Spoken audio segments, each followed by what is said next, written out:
한류 열풍이 계속되면서 이제 K 콘텐츠는 세계 문화계를 선도하는 주류의 자리를 다지고 있습니다. 아직도 의심을 거두지 못한 일부 사람들만이 정말 해외에서 K 콘텐츠를 그렇게 좋아하느냐, 혹시 국뽕에 빠진 건 아니냐는 소리를 하지만 뭘 모르는 소리입니다. 마르쉐 뒤 필름이나 반프 월드 미디어 페스티벌 같은 세계 최대급 행사에서 한국은 주빈국으로 선정되는 등 K 콘텐츠의 위상은 우리가 흔히 아는 것 훨씬 이상으로 뻗어나가고 있는 요즘인데요. 처음 들어보는 행사인데 그게 뭐냐고 하시는 분들은 오늘의 영상을 끝까지 시청해 주시기 바랍니다. 자세한 내용과 함께 K 콘텐츠가 단순히 잘 팔리는 콘텐츠의 지위를 넘어 세계 문화 산업계의 표준이 되어간다는 소식을 전해드릴게요. 마르쉐 뒤 필름, 우리말로 칸 필름 마켓은 매년 5월에 프랑스 칸에서 개최되는 세계 최대의 필름 마켓입니다. 필름 마켓은 쉽게 말해 영화 산업 박람회라고 이해하면 쉬운데요. 세계 각국의 영화 관계자들이 모여서 영화에 대해 논의하거나 정보를 공유하고 실제로 거래를 하기도 하는 행사입니다. 이때 완성된 영화의 판권이 거래되는 건 기본이고, 아직 기획 단계에 있는 프로젝트를 홍보하거나 투자자를 모으는 등의 활동도 활발하게 이루어지기 때문에 영화 관계자들에게는 매우 중요한 행사이죠. 특히 마르쉐 뒤 필름이 특별한 위치에 있는 건 이 행사가 세계적 권위를 가진 칸 영화제와 같은 기간에 함께 개최되기 때문입니다. 칸 영화제는 영화에 관심이 없는 이들도 한 번쯤 들어봤을 정도로 세계에서 가장 유명한 영화제인데요. 한국 영화나 감독들도 칸 영화제에서 수상하며 세계 시장으로 진출한 사례가 여러 차례 있었죠. 그래서 매년 5월이면 전 세계 영화 관계자들과 언론의 이목은 프랑스 칸으로 쏠립니다.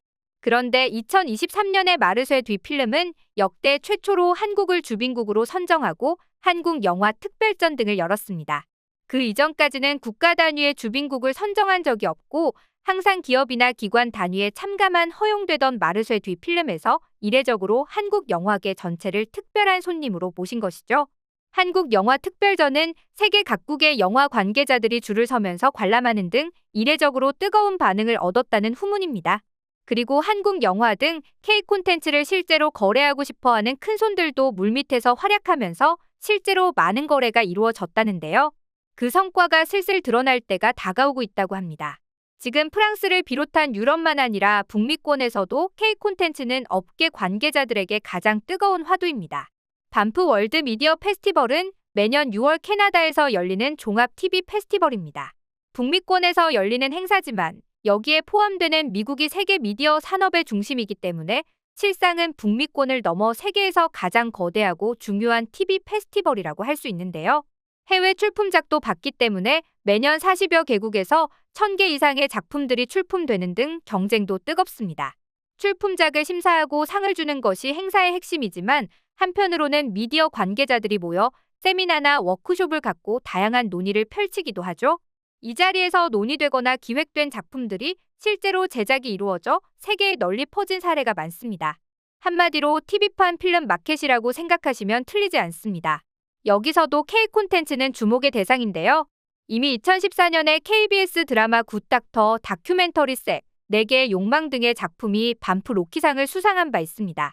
2016년에는 MBC 다큐멘터리 위대한 한 끼가 생활방식 부문 최우수상을 수상했고 KBS 특집극 눈길은 TV영화 부문에서 최우수상을 받기도 했죠. 수상 목록을 보면 한국에서도 이미 유명했던 작품이 수상한 사례도 있고 잘 알려지지 않은 작품이 받은 적도 있는데요. 행사 관계자들에 따르면 한국에서 출품한 작품은 유명세와는 상관없이 우선적으로 관심의 대상이 된다고 합니다. 그리고 한국의 미디어 관계자들과 인맥을 만들고 싶어하는 북미권 관계자들의 발걸음이 끊이지 않는다는 후문이죠. 실제로 한국의 한 방송국 관계자는 언론과의 인터뷰에서 이 행사에 참석했다가 받은 명함만 30장이 넘는다고 밝히기도 했습니다. 이렇게 세계적인 행사들마다 한국이 주인공 대접을 받는 것은 K 콘텐츠가 그만큼 잘 나가기 때문인데요. 그런데 K 콘텐츠의 약진이 이어지면서 한국 업계의 근본적인 변화가 일어났고 이것이 세계적 변화로 이어지고 있다는 것이 전문가들의 지적입니다. 기생충, 오징어 게임, 더 글로리 등이 연달아 히트하자 한국의 콘텐츠 업계에서는 거대한 선순환이 이루어졌죠. 넷플릭스나 디즈니 플러스 등을 통해 해외로 쉽게 진출할 수 있게 되고 또 엄청난 자본력을 갖춘 이들 업체에게서 투자를 받을 수 있게 되어 제작 환경이 극적으로 달라진 것입니다. 우선 과거에는 제작비 문제로 만들기 어려웠던 작품도 거액의 투자를 받아 만들 수 있게 된 점이 있습니다. 대표적인 예가 오징어 게임 시즌2와 3인데요. 제작비가 1,000억 원 가까이 들었다는 이 시리즈는 넷플릭스에 통 큰 투자가 없었다면 제작이 어려웠을 겁니다. 흥미롭지만 대중성과는 거리가 있는 아이디어도 시대의 변화와 함께 실제로 결실을 맺는 사례가 늘고 있는데요. 조선시대를 배경으로 한 좀비물, 킹덤이 대표적입니다. 해외에서는 좀비물이 인기 있는 장르지만 우리나라에서는 마이너하다는 걸 생각해보면 OTT를 통해 해외 진출이 용이해진 요즘이 아니었다면 만들어지기 어려웠겠죠? 드라마만 아니라 영화 업계도 마찬가지여서 봉준호나 박찬욱 같은 세계적인 명감독들도 OTT 업체의 투자를 받아 세계를 겨냥한 작품들을 제작하고 있습니다. K 콘텐츠의 히트가 시장 확대와 제작비 증대로 이어지고 이것이 또 K 콘텐츠의 질을 끌어올리는 선순환이 이루어지고 있는 것인데요. K 콘텐츠가 한때의 유행에 지나지 않고 끊임없이 히트작을 배출하면서 세계를 선도하게 된 것도 이런 선순환 덕이 큽니다. 그런데 한국 업계가 달라지면서 이것이 해외에도 영향을 주기 시작했다고 합니다. 과거에는 K 콘텐츠를 수입해서 자국에 판매하는 정도에 그쳤던 해외 업계가 이제는 보다 적극적으로 K 콘텐츠에 관여하게 된 것이죠. 지난 24년 11월 세계 최대의 영화 제작사 중 하나인 워너브라더스는 한국의 CJ ENM과 손을 잡고 한국 영화들을 리메이크하기로 발표했는데요. CJ ENM이 판권을 보유한 작품 중에는 기생충, 설국열차 등의 유명한 작품이 다수 있어서 영화 팬들에게 큰 화제가 되었죠. 이외에도 한국 영화나 드라마의 리메이크를 노리고 한국에 방문하는 해외 영화 제작사나 방송국은 셀 수 없이 많습니다. 이들이 단순히 K 콘텐츠를 판매하는 것에 그치지 않고 적극적으로 리메이크를 하는 데는 그만한 이유가 있는데요. 리메이크를 통해 현지화된 작품이 흥행한 사례가 많고 한편으로는 리메이크 작업을 거치며 K 콘텐츠의 장점과 노하우를 흡수하고자 하는 것입니다. 해외 관계자들은 K 콘텐츠가 세계적으로 히트한 것은 우연이 아니고 콘텐츠에 담긴 서사나 캐릭터, 정서 등이 세계인의 보편적인 감성을 자극하기 때문이라고 입을 모읍니다. 그리고 이러한 장점과 제작 시스템 등을 해외 문화산업계가 적극적으로 배우려 하고 있다고 하는데요.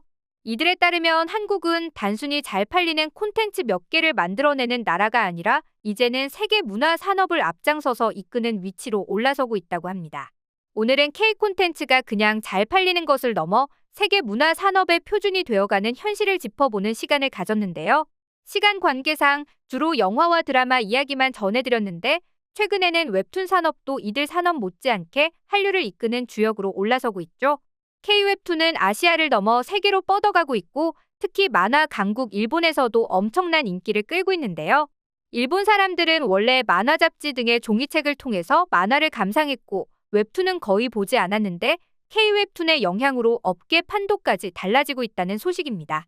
일본의 전통적인 만화 제작 시스템에도 영향을 주어 한국의 네이버 웹툰, 다음 웹툰 등을 벤치마킹한 웹툰 업체들이 우후죽순처럼 늘어나고 있다고 하네요. 웹툰만 아니라 K-팝의 경우에도 이런 현상은 마찬가지인데요. 중국이나 일본 등의 연예 기획사가 한국 기획사의 아이돌 육성 시스템을 흉내내어 아이돌들을 길러내기 시작한 지는 이미 오래되었죠. 해외에서 K 콘텐츠를 소비하기만 하던 시대는 점차 지나가고 이제는 K 콘텐츠를 생산하는 한국 특유의 시스템이 글로벌 스탠다드가 되어가는 것 같습니다. 오늘의 영상 마치겠습니다. 감사합니다.